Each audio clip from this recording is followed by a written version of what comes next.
Michelle Patterson Nipp here, Maxwell Challenge Realty and This Edmonton Life. I serve the amazing people of Edmonton. Today, we're going to talk about mortgages and aligning yourself with the right lender. You know, many people might not know, but the type of lending you get can often make or break a deal. I have a Facebook Live chat with Danielle Franke, who is with Mortgage Sisters West, and she's an amazing mortgage specialist. Here goes.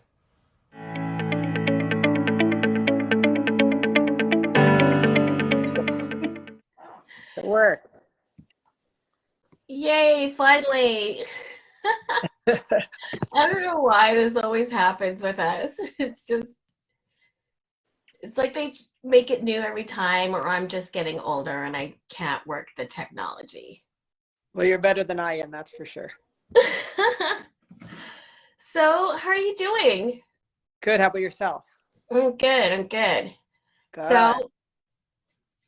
Danielle's here with us. As I said, it's Michelle with This Edmonton Life, and I wanted to talk to Danielle because I always love with her about mortgages and just how things are going, because mortgages and the policies and procedures involved with getting a mortgage always changes, right? And I wanted to talk to Danielle today about like the different lenders and the possible routes that you can go and get financing to purchase a house. So, do you wanna elaborate? Yeah, for sure. So traditionally, you would just go into the bank and you would just, if you meet their box of guidelines, then you would get approved for the mortgage. But the advantage of using a mortgage broker is we have multiple banks. So sometimes you fit with everybody and it's just about lowest rates. And sometimes maybe you had a blip in your credit, or maybe the property itself that lender is saying no to. So that's where, as a mortgage broker, we have more options. So ideally, like I said, sometimes you end up going with a lender because they have the lowest rate, but lots of times you end up going with a lender because you meet their guidelines where you may not meet another bank's guidelines. Okay, so in generally speaking, there are your big bank lenders, right? Like your Mhm. TDs, your CIBCs, um, and then you have like smaller lenders, right? And do we have online lenders in Canada, or is that just in the States? There might be. I mean, a lot of the online banks are having their own mortgages as well, but we don't have like Rocket Mortgage or anything like they have in the States, which I believe is an online lender. But so in the broker channel, we have we define it as three different types of lending. So we have the A lenders, which includes the major banks, as well as the credit unions, treasury branches. But then also we have, we call them monoline lenders. So they only deal in mortgages. And sometimes you hear that those guys are B lenders, but those aren't B lenders. Those are A lenders. They go by the insured guidelines. Sometimes they even have better rates than the big banks. And typically they get their money from the big banks. So it's not as scary as some people are led to believe in regards to choosing one of those lenders. There's also what we call the B side. So this is what the big banks don't have, is they don't have a B side. So a B side is perfect if you're business for self, but claim all your income in your business. You don't claim it personally. Or if you've had like just recent bankruptcy or something like that happened just recently with your credit, then we could look at them. And then the third option is private lending. So private lending typically is because you don't meet any of those guidelines, or you want very quick money doing a flip, those kind of things, and it makes sense to go with the higher interest rates. So as the letters go up, interest rates do go up. There are lender fees. So ultimately, I mean, most people want to qualify on the A side. And even within the A side, there's different guidelines. Otherwise, we do look at B quite a bit, especially in the last 2 years with business for self. They'll have credit scores of 800. So there's nothing wrong with their credit, but it's just a matter of them claiming their income, or not claiming their income, or maybe they've only been business for self for 6 months. Then, we would place them there for the B and then eventually get them over to the A side. Okay, so just for clarity, when you say business for self, are you talking about self-employed? Yes, sorry. We always say business for self, but self-employed is the same. Okay. And so whether that's sole proprietor or you have an incorporation, those are all business for self or self-employed. Yeah, like consultants, perhaps even realtors. Even realtors, yep, you're right. Right. Okay. So that's that. And then what are the advantages and disadvantages of going with a B lender as opposed to an A lender? And do we have C lenders? C would be private, essentially. Okay. Okay. The biggest advantage is just, depending on your situation. So back to the self-employed, if you've only been self-employed for 6 months, you wouldn't qualify on the A side, because on the A side, you need to be business for self for 2 years. And in fact, not just business for self for 2 years, you have to claim income you have to have 2 years tax returns to qualify on the A side. And so that's where a B side would be a perfect opportunity to you. Now, you do need 20% down minimum. So sometimes you still don't fit on that side because you don't have the 20% down. But it just, our job is just to find out what options we can provide for you. Right. So, and that's why like going with a mortgage specialist is a little more advantageous because you do have that flexibility. Yeah, absolutely.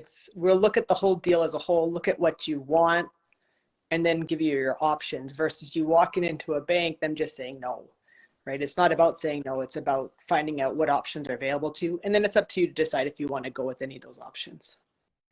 Now, you quickly mentioned when you were talking previously about circumstances where the house, right? Like the person might be pre-approved, but the property or the house that they want to purchase isn't, going to meet the standards of what the lender wants. And I would use as an example, this can often be the case with certain condominiums. Yep, age restricted. They might have a red flag or something that is preventing the lender from approving a mortgage for that specific property. And sometimes, to be honest, it's nothing like that. It's even square footage of a house, right? Certain lenders have minimum square footages of a house. Some have 700, some have 500. So if you're buying a little house on Alberta Ave and it's only 600 square feet, TD would say no as an example. Maybe I shouldn't use a bank by itself, but a lender would say no just simply because the square footage is too small for them and their guidelines. Okay, my mind is blown. I did not know that. Yeah, it can be simply things like that. It could be if a property has aluminum wiring. Some lenders will say no because of aluminum wiring. If it has 60 amp service, like anything like that could, make it so that you don't fit in one lender's pocket, but it doesn't mean it's a no, right? It just means we have to find a different lender. Right. And as a specialist, you have that ability because sometimes if somebody gets a pre-approval, they happen to pick a property that doesn't meet the guidelines, then you have to quickly pivot and find something else that will fit, right? Absolutely. And if you go to a traditional lender, that might not be available for them to do that as an option, right? So that's just it. When we get an offer in, we present you with your options, but we are looking at things like that. What are the square footage? Is it a private sale? All those kind of things that could influence an approval with one lender, and that will help stop any delays. Because if you just send it to your lender, take a day or two for your bank to look at it, then they may not know their own guidelines. They'll submit it, and a week later you get told no, and it's ultimately just because that property didn't fit with that lender, but it doesn't mean it won't fit. Right. I'm still reeling about the square footage thing. I really didn't know that could be a determining factor in whether you get approved for your mortgage or not. Yeah, each lender has minimum square footage. Also, even like how many properties do you own? Some lenders, most lenders are limited to 4 properties or 5, even if there's a mortgage or not. So sometimes that will determine, right? So there's a lot of stuff going on the backside. As a broker, we try to make sure that we know everything about the backside so we can, make sure we place you with the right lender. Right. Okay. So do you know anything about these online lenders, like you mentioned Rocket Lending? And do you know, like, if that's in the United States, has there been rumors, or is there a possibility where companies like that could start in Canada? Yeah, I believe they are probably on their way here. A lot of people in the broker space has been talking about them coming. And ultimately they will, yeah, I mean, there are online companies that will be coming if they're not here already. But people still want to buy from people or trust their mortgage with people. So in these days with technologies, we aren't meeting a lot of people face to face, but there's always video meetings. There's always that personal contact. You're not just applying online and having an email response back. So they are coming, they will be here, but we'll see how it influences the market. Right, right. That's very interesting. And like, do they typically, when you go to the B lenders and, maybe like an online lender, you did mention that sometimes the rates are higher, but there are certain circumstances where their interest rates are lower. Um, do you foresee that happening with the online lenders? Will they tend to be higher or lower? I believe they will be lower. Again, I don't know much, but I know that's what the worry is that people will go with the online lenders because of the lower rate. I mean, if you don't have a person working, if you have a computer working it and one person managing the computers, and it's going to cost less for that, and therefore there could be some lower fees. But this is all speculation. Like, I don't know Right. how it works around in the States, just from what I've been hearing. Oh yeah. And let's be clear that we are just speculating here. Yeah, for sure. Yeah.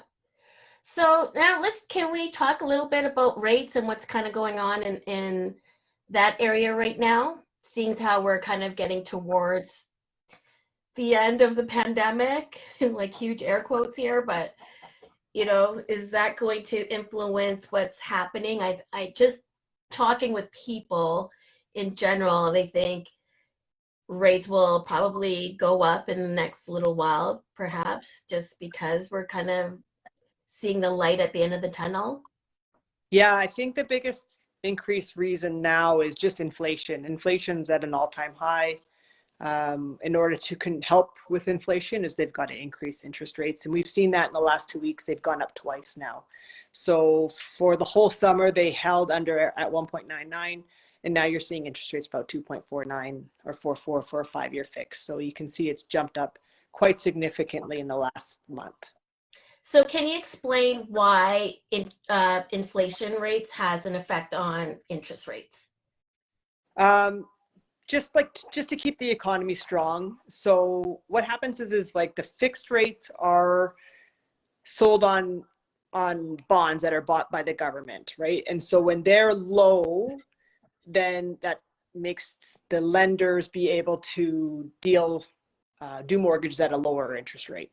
Right. But as inflation goes up, the bond rate starts to increase up, and therefore now it costs the lender more to lend. So they've also got to reflect that on interest rates.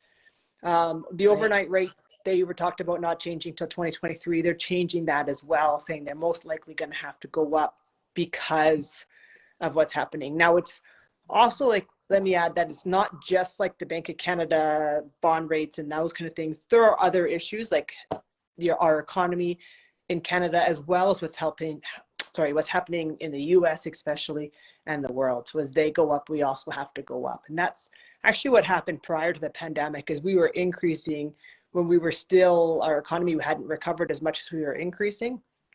But the US economy was getting so much better that we had to move up with them. Right. So lots of factors, but right now I think the biggest reason is the inflation, and they're now talking about increasing prime rate, which affects variable rates, in the first quarter of 2022 versus 2023. Right. I mean, I think we are going to be witnessing the effects of this pandemic for years to come. And when you're in the thick of it, you don't have an opportunity to realize how, what's happened has widespread effects on all sorts of areas. It's not just about the prices going up, it's about the shipping costs, and it's hard time getting any item for construction, for even if you're talking about just gifts for your family for Christmas and the holidays, it's going to be very interesting to Yeah, and see even what. inventory in houses, right? So because those are low, they'll also increase pricing. Right, right.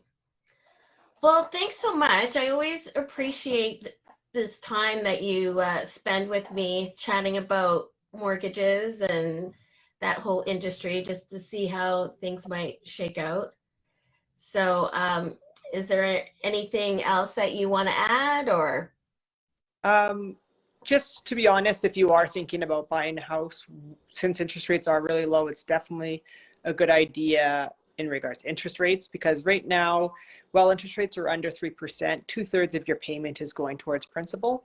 And so even if the market does end up going flat, instead of paying somebody else's rent, you may want to think about at least having 2/3 of that rent payment going towards your principal. So it will essentially act as a savings account. Right, right. Well, I always love recommending. I think you always do such a bang up job with organizing people with their mortgages, and even if it's months down the road, as far as you're thinking about realizing a real estate goal, it's great to talk to people like Danielle that can help you make more of a plan, a more of a concrete plan. And now I think is the time if you're thinking about moving in or 2022. Oh my God. I can't believe it.